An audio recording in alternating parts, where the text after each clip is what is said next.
Cinema கலைஞர்களுக்கு கிடைக்கும் மதிப்பு தங்களுக்கு இல்லை என்று நாட்டுப்புற கலைஞர்கள் வேதனை தெரிவித்துள்ளனர். நாட்டுப்புற கலைஞர்களின் கலை மற்றும் பண்பாட்டு உரிமைகள் குறித்த கருத்தரங்கம் மதுரை காமராசர் பல்கலைக்கழகத்தில் நடைபெற்றது. நாட்டுப்புறவியல் மற்றும் பண்பாட்டு ஆய்வுகள் துறை சார்பில் நடந்த இந்நிகழ்ச்சியில் சாகித்ய அகாடமி விருது பெற்ற எழுத்தாளர் பொன்னீலன் கலந்து கொண்டார். தற்போது மேற்கத்திய ஆதிக்கத்தாலும் சினிமாவின் வளர்ச்சியினாலும் நாட்டுப்புற கலைகள் நலிவடைந்து வருவதாகவும், இந்த கலையை நம்பியுள்ள மக்கள் வாழ்வாதாரத்திற்காக கிராமங்களை விட்டு நகரங்களுக்கு இடம்பெயர்வதாக சாகித்ய அகாடமி விருது பெற்ற பொன்னீலன் கூறினார். இன்னைக்கு இந்த மேல் கலைகள் கலை புதிய சினிமா டிவி மற்ற இதெல்லாம் வந்த பிறகு இந்த கலைகள் மற்றவங்க ஆட இவங்க பார்த்துக்கிட்டு இருக்கிற கலையாக மாறிப்போச்சு.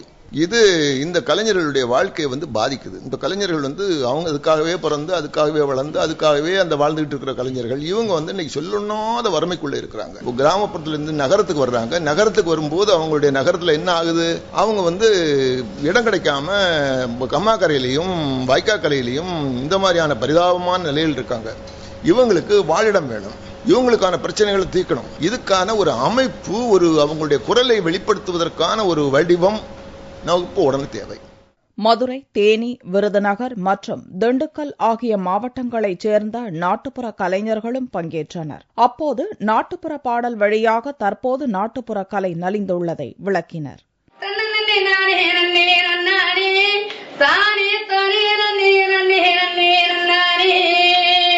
இந்த கருணை மாறி கதை படிக்க கவிகள் அள்ளி தாரும் தேவாரி தேவர் முகத்து சிவனுடைய பாலா வள்ளி தெய்வ யானை வேலா.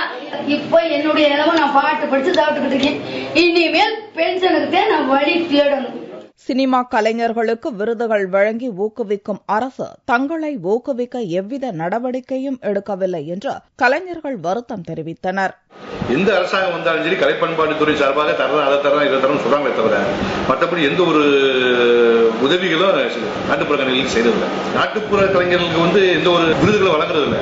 சினிமா கலைஞர்களா இருந்தாங்கன்னா ஒரு 100 பேருக்கு உடனே கலைமாமணி கொடுத்துறாங்க. எங்களுடைய நாட்டுப்புற கலைஞர்களுக்கு ஒரு 5 பேருக்கு தான் கலைமாமணி கிடைக்கும். அதோட அவங்க நிறுத்திக்கிறாங்களே தவிர ஒரு பக்கம் ஃபுல்லா அவங்க பாக்குற கவனம் புறாமே சினிமாக்காரங்களை தான் பாக்குறாங்க. எந்த அரசாங்கம் வந்தாலும் சரி சினிமாவை தான் பாக்குறாங்க தவிர எங்க நாட்டுப்புற கலைஞர்கள் யாரும் பாக்குறதே. இந்த கருத்தரங்கில் நாட்டுப்புறத்துறையைச் சேர்ந்த பேராசிரியர்கள் மற்றும் மாணவர்களும் கலந்து கொண்டனர்.